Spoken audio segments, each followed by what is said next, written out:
Fala aí, pessoal. Mais um vídeo e mais um bate-papo especial aqui no Sessão 7. Felipe Gonçalves falando, vocês estão vendo. Estou muito mais do que bem acompanhado. Estou com o Alexandre Calari, do Pipoca e Nanquim aqui. E aí, pessoal, tudo bom? Que eu já gostaria de agradecer, Ale. Mais do que um prazer de bater esse papo aqui, porque eu já acompanho Pipoca já tem um tempo. É um privilégio muito grande poder falar com um profissional da sua alçada, do seu calibre aí. Eu agradeço, fico feliz de você ter topado. Eu que agradeço o convite e vamos lá, vamos bater esse papo aí gostoso, pô. Legal. Ale, como assim, pessoal, para quem ainda não conhece, eu vou deixar os links na descrição. Além de o canal no YouTube, o Pipoca e Nanquim também é uma editora de quadrinhos. O Alexandre Calari tem um currículo invejável, para dizer o mínimo, né? O Alexandre, além de editor de quadrinhos, tradutor, já teve uma carreira como músico também. Enfim, eu queria fugir um pouco do comum e queria começar falando com você um pouco de música. Você sabe dizer, Ale, qual que é a sua... Não é uma pergunta muito fácil, eu sei, mas você sabe dizer qual que é a sua trilha sonora favorita do cinema? Ou de Do uma série de cinema? TV? É, de cinema ou Ah, TV? para mim é muito fácil. Ah, é fácil? Que bom. Sim, para mim é o Conan, Ah, do Basil do Poledores, Basil né? Poledores. É. Isso. Ela para lá tá, para mim ela tá acima de todo o resto. E tem Ah, alguns legal. motivos, não é só por ser a trilha sonora do Conan também. Eu acho que o Basil, falecido Basil, Sim. infelizmente nos deixou aí há um tempo atrás. Ele é um grande compositor, ele fez também a trilha de Robocop, fez a trilha de Red Dawn e de outras coisas também. Não é o melhor compositor da história do cinema, evidentemente, a gente tem aí de John Williams a Hans Zimmer, tem uns caras muito, muito fera, e tem outras trilhas que eu gosto muito também. Por exemplo, a trilha sonora do Últimos Moicanos é um espetáculo. A trilha sonora do primeiro do Drácula, do Francis Ford Coppola, eu adoro também. Do Senhor dos Anéis, toda a trilogia. A trilha sonora dos Batmans do Nolan. Tem muita, muita, muita coisa legal. Puxando de memória, sei lá, Stargate tinha uma puta de uma trilha sonora também. Não vou citar, evidentemente, filmes de compositores como Minha Amada Imortal, que é a vida do Beethoven, que é Pode covardia, citar. né? Você pode citar o que você Porque quiser aqui.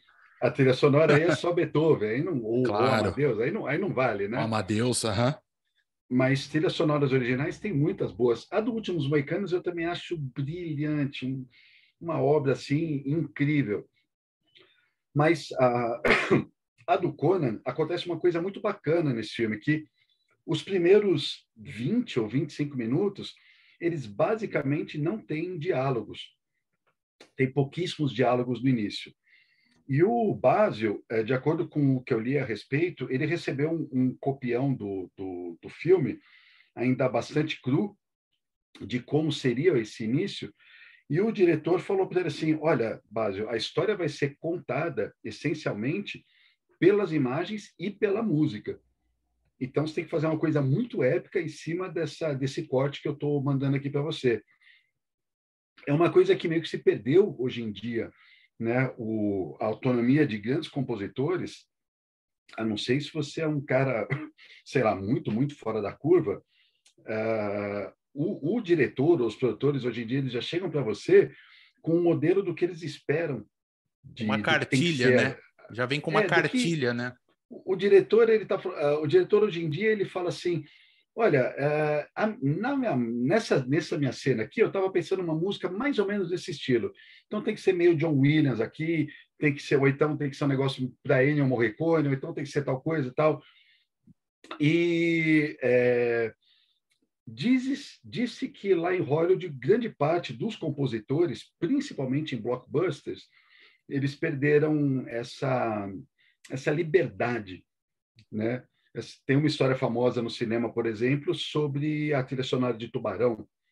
A trilha sonora de Tubarão, que é o Steven Spielberg deu declarações incríveis, que ele contava que, pô, eles pagaram uma fortuna para o John Williams ir lá compor a trilha sonora, e aí chegou aquela parada lá que era 4, 5 notas, né? Dum, dum, dum, dum, dum, dum, dum, dum. E, e aí o que rolou? Ele falou assim, bom, vai ser uma coisa muito esquisita essa trilha. Mas confiaram no trabalho do John Williams e, assim, ele teve a liberdade de criar algo que impactou o cinema eternamente, saca? Você tá aí, Eu Felipe? tô ouvindo. Você desapareceu para mim? Ué? Ah, Mas... agora voltou. Ah, você tá me Nossa, que ouvindo? loucura. Não, Não, não. tranquilo, tudo bem. Não, tô te ouvindo atentamente aqui. Do nada tinha sumido a Ué? imagem e tudo. Agora voltou. Tá bom, Vou retomar. menos mal.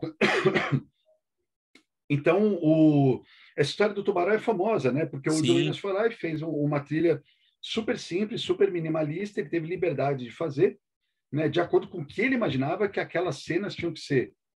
Ele via cenas de suspense e tal. E se você imaginar o filme Tubarão sem a música, é outro filme, né? O total, suspense não existe, total. é outra parada.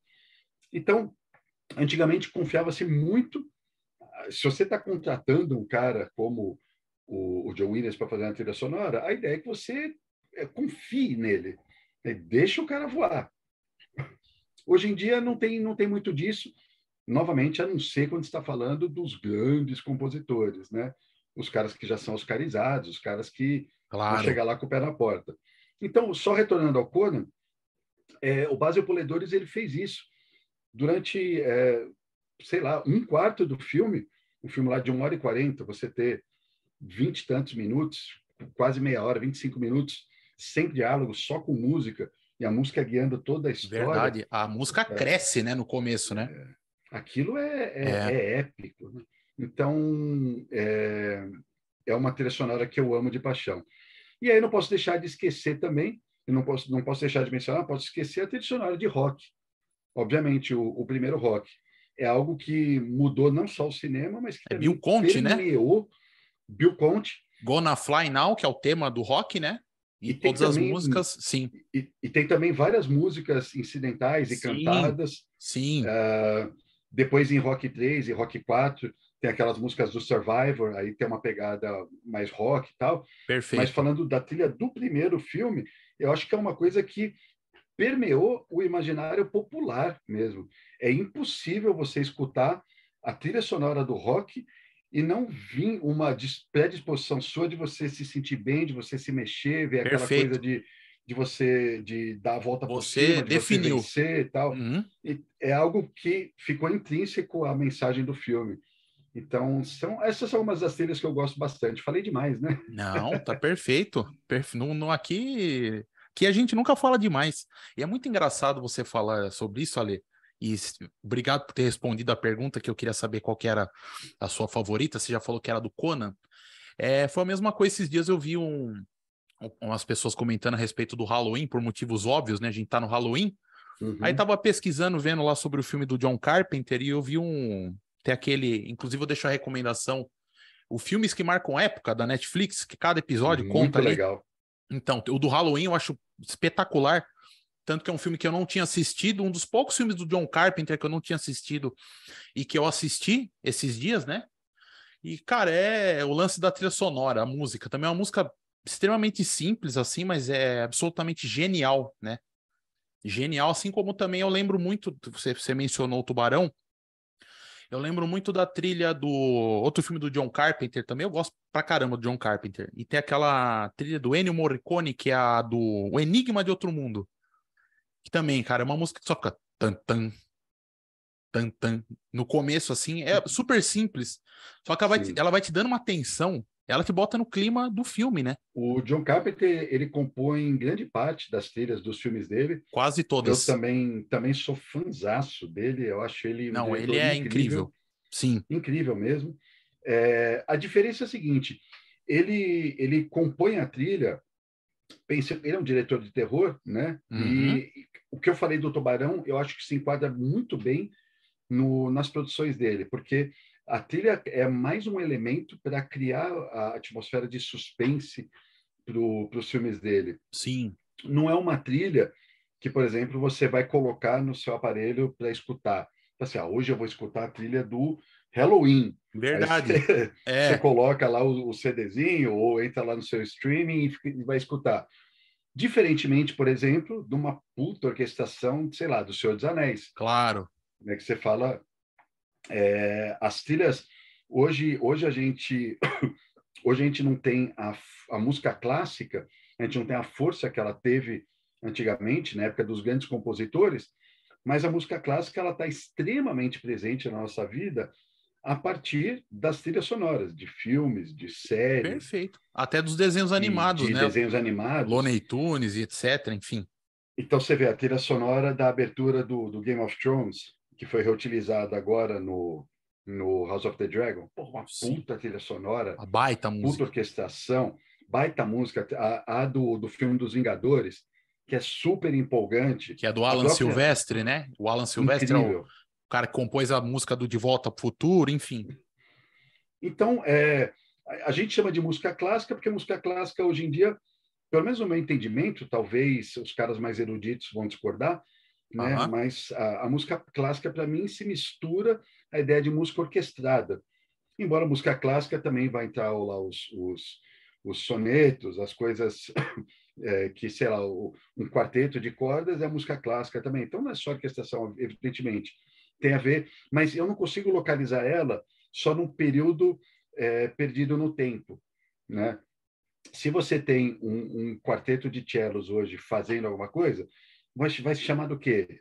Ninguém chama de música erudita, o pessoal chama de música clássica, Sim. né? Embora seja uma composição contemporânea. Então, eu entendo que a nova música clássica, é até meio paradoxal essa minha frase, mas a nova música clássica ela encontra uma casa no cinema, na televisão. Perfeito. Eu concordo 100% com o que você falou. Concordo Legal. totalmente. Uma outra curiosidade que eu tinha para te perguntar, Ali, que, assim, o Ale, para quem não sabe, como eu falei, o Ale já teve uma carreira de músico, o Ale você foi baterista numa banda de metal, né? Isso, Delft. O Delft, né? Que teve uma projeção muito legal no cenário do metal, né? Inclusive, já ouvi algumas histórias pelos vídeos, mas deve Uhum. ter histórias incríveis. Uma coisa que eu queria perguntar para você que é assim, se ainda você tivesse com essa banda, suponhamos, ou tivesse com alguma outra, e pudesse escolher um personagem, eu gosto muito de metal, e uma coisa que eu gosto do metal são tipo os mascotes, né? Tipo o Ed do Iron Maiden, o mascote do Megadeth, que tá quase em todas as capas. Se pudesse escolher um personagem de quadrinhos para ser o mascote da sua banda, para estar nas capas dos discos, qual que seria? Nossa, que pergunta interessante. Ah, teria que ser uma coisa. Eu acho que eu não pegaria nenhum desses personagens muito famosos. Você Não, pega pode o ser qualquer um. Manor, por exemplo. O Manor ele coloca sempre um guerreiro que é um estereótipo do Conan Lembro ali, o né? Conan, verdade. Basicamente é um Conan. Inclusive, o artista que faz as capas do Manor faleceu recentemente. Qual é o nome dele? Agora esqueci. Mas ele fez algumas capas do Conan e tal. Eu não Mas a lembro gente encontra também. também umas capas interessantes, por exemplo, o Joe Satriani fez uma capa com surfista prateado, né? No disco Surfing with the Alien. Uhum, Uma escolha muito, muito inusitada, embora o surfista naquela época fosse símbolo da contracultura, sim. mas você pega um personagem de fora, né? Eu acho que teria que ser. Nossa, que pergunta difícil. Não conseguiria ver um personagem muito famoso ou muito mainstream como o Homem-Aranha, o Demolidor, o Batman, uma coisa assim, nas capas. Talvez, pô, seria interessante algum personagem como um Casar, uma Hum, coisa que me. Pô, aí tem tudo que eu gosto. Tem dinossauro, tem mulheres e homens na selva, tem um tigre dente de sabre, um guerreiro. Seria legal, mas você também amarra a temática das obras, da sim, mesma forma como o Manor amarra a temática deles. claro. É,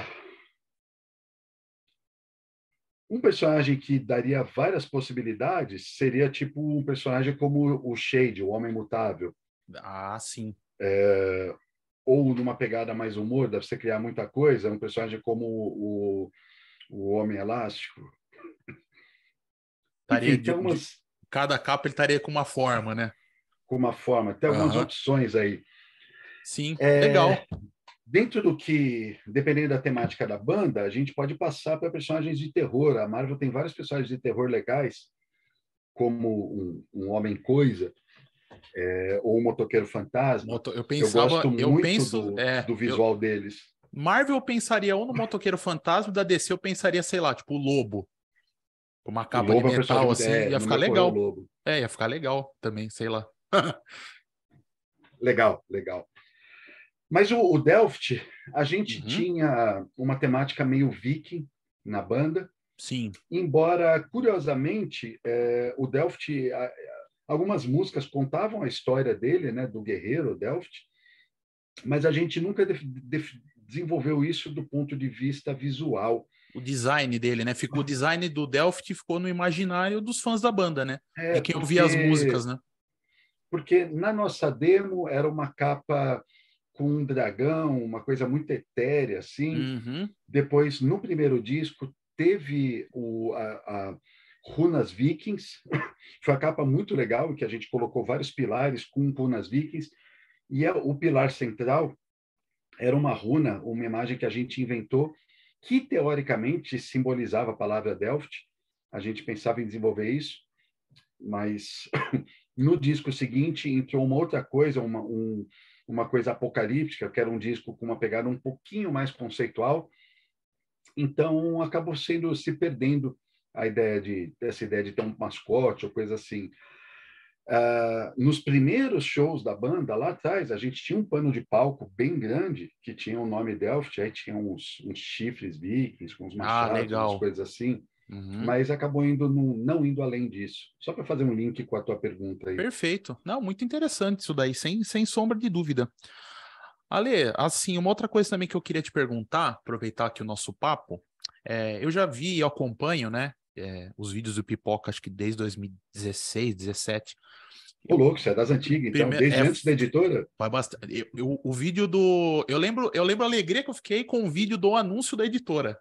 Caramba, que legal! Sim, eu trabalhava num shopping na época, 2017, acho que foi, né? Foi 2017. Quando saiu o vídeo, eu assisti lá. Os Pipoca vai virar uma editora de quadrinhos e tal, então, saga da editora, tudo. Nossa, eu Eu lembro que na acompanho. época esse anúncio ele Aham. sacudiu a internet, foi É, muito legal. eu fiquei bem feliz, assim, quando eu soube e tal. Falei, nossa, que legal.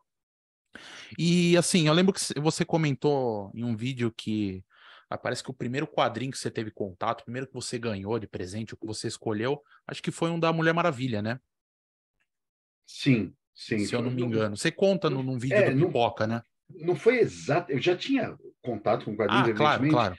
Uhum. mas esse foi muito importante porque foi um quadrinho da Mulher Maravilha, foi a Mulher Maravilha 4 da editora Da Ebal, Ebal, um né? Aham. formatinho da segunda série da Mulher Maravilha. Sim.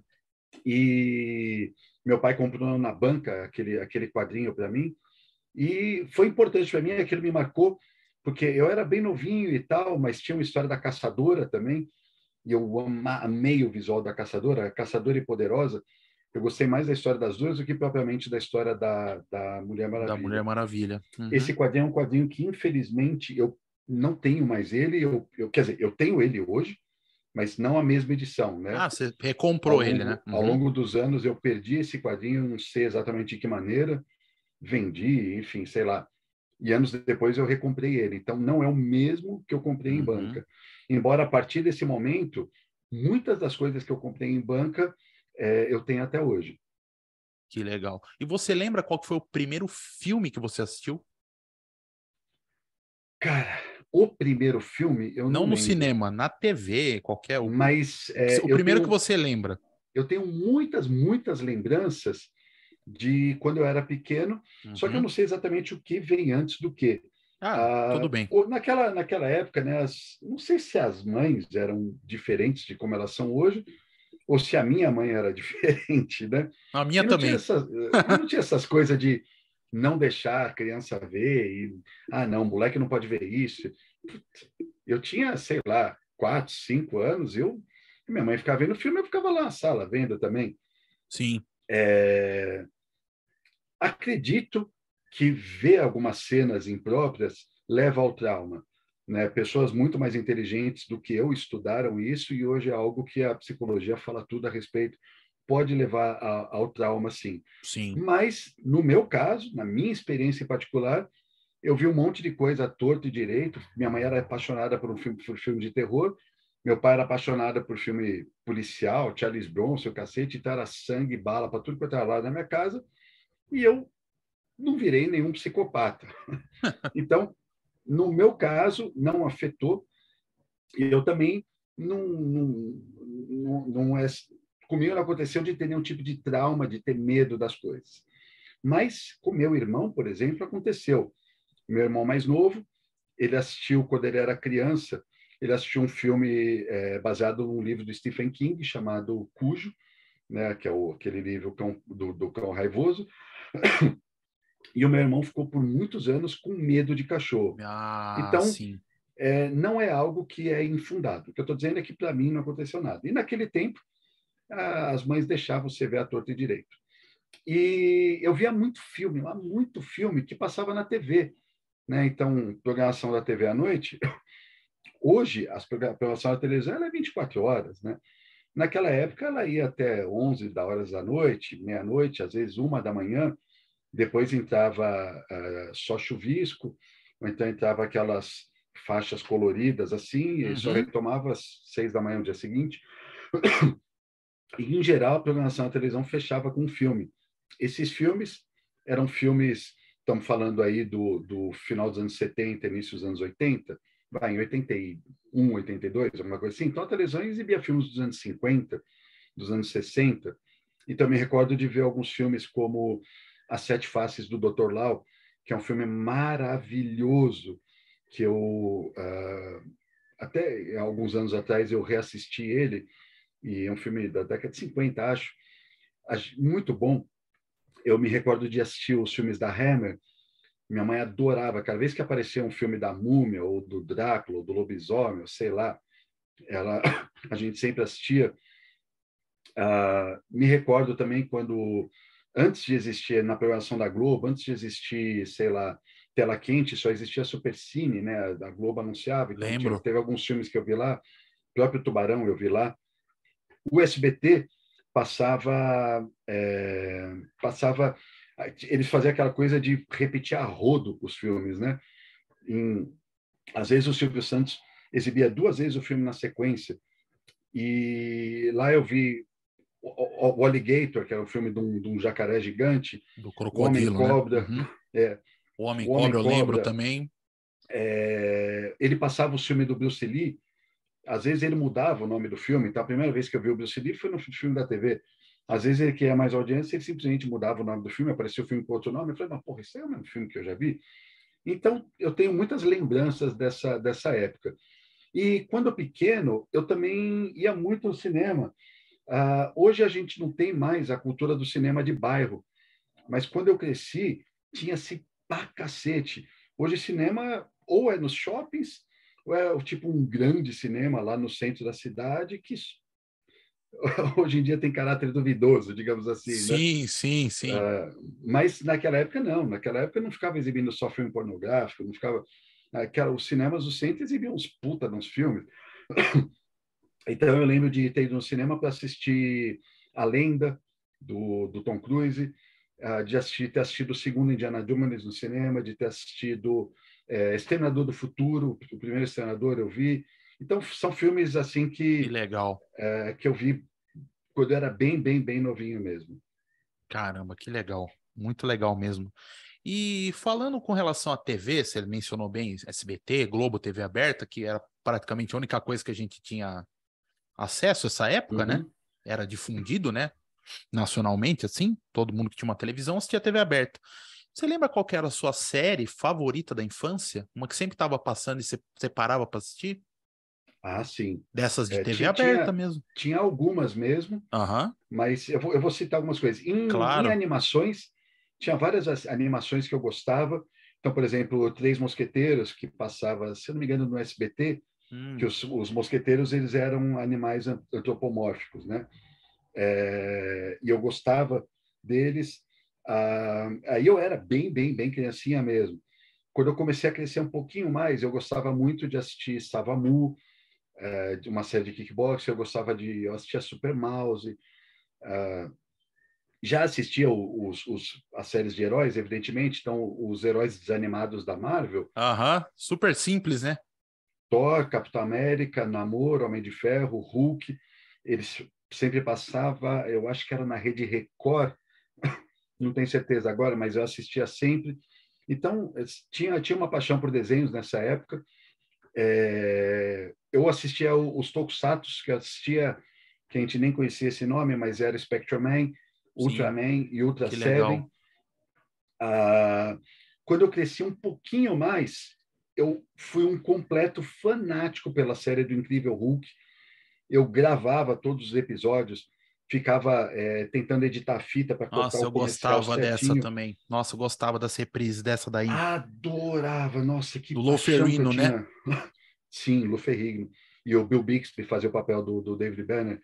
Que Sim. paixão eu tinha pela série do Hulk, mas tinham outras também, né? Séries de live action. Eu assisti O Homem do Fundo do Mar, assisti Esquadrão Classe A, assisti a Chips, assisti Os Pioneiros. Sempre curtia muito esse tipo de série. Curiosamente, um dos gêneros que eu mais amo no cinema hoje em dia é o western. E naquela época, as séries de western eram muito, muito grandes, muito famosas, tipo Bonanza, Sim. Cheyenne, essas coisas, mas eu não assistia nenhuma, eu não curtia. A única coisa que eu via mesmo era o Pioneiros, que não era de fato um western, assim. Certo. Caramba.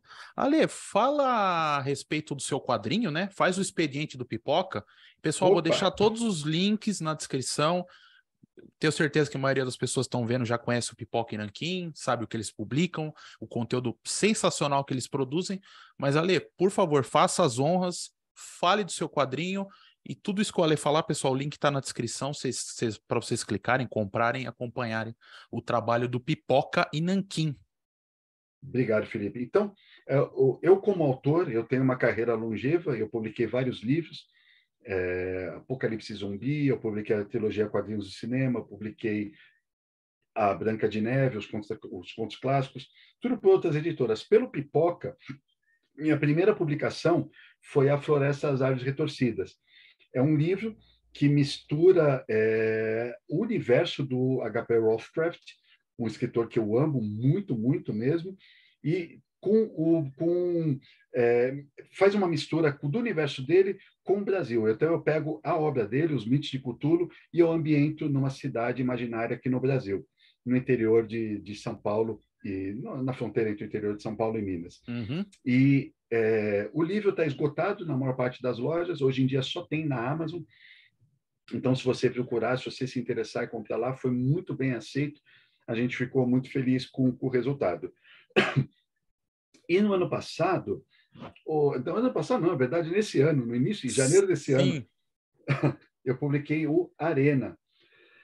E Arena é a minha primeira incursão como roteirista de quadrinhos.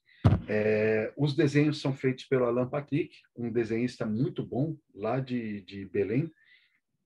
E é um quadrinho que, diferente de tudo mais que eu já fiz na minha carreira, que sempre tem uma pegada fantástica, muito voltada para a onda do terror e tal, é um quadrinho pé no chão, porque é ambientado no universo do MMA. Eu, como praticante de artes marciais há mais de 30 anos, eu tenho muita história para contar.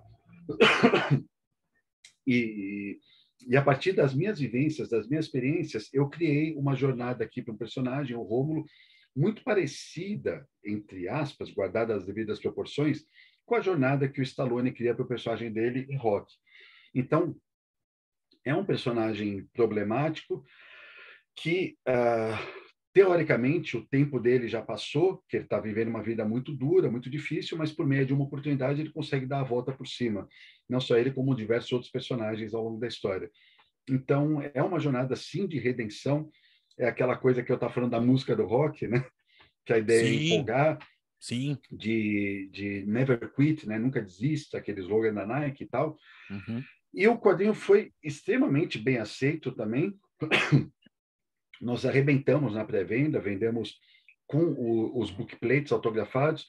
Hoje em dia, algumas lojas ainda têm, no Pipoca a gente tem um pequeno estoque dele, que a gente está guardando justamente porque eu vou ter mesa na CCXP, Legal. junto com o Bruno Zago, que é o autor do Ogiva, meu sócio, lá no Pipoca Nanquim, que é o autor Perfeito. do Ogiva, junto com o Guilherme Petreca. Então, a gente vai ter uma mesa lá, em que as unidades de Ogiva, Arena, vão estar sendo vendidas.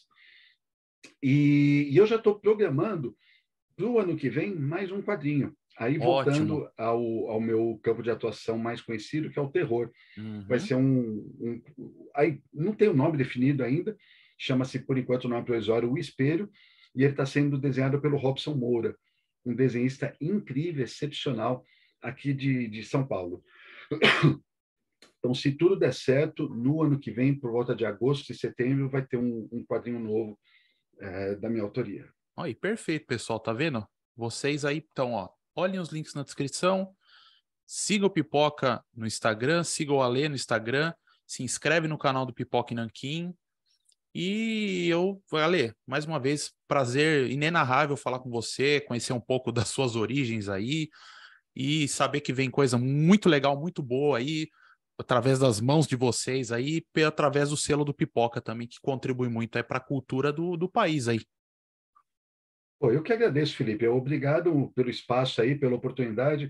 É muito legal a Imagina. gente fazer uma entrevista em que as perguntas escapam um pouquinho do óbvio, Sim, enveredam por outros caminhos, e a gente ter a oportunidade de falar outras coisas como música, como sim, cinema e tal, de uma maneira bem diferente, bem diferenciada da que eu faço no Pipoca. Então, amei nosso papo aqui e legal. deixo um abraço aí para você e para todos os seus inscritos. Valeu, gente. É isso aí, pessoal. Então, ó, continua acompanhando aí os próximos papos aí do Sessão 7, se inscreve no canal, não deixa de compartilhar e prestigiar também, principalmente o trabalho do Pipoca e Nanquim, do Alê, que tá aqui falando comigo. Então é isso, pessoal. Tchau, forte abraço, obrigado, Alê, e até os próximos papos aí. Tchau.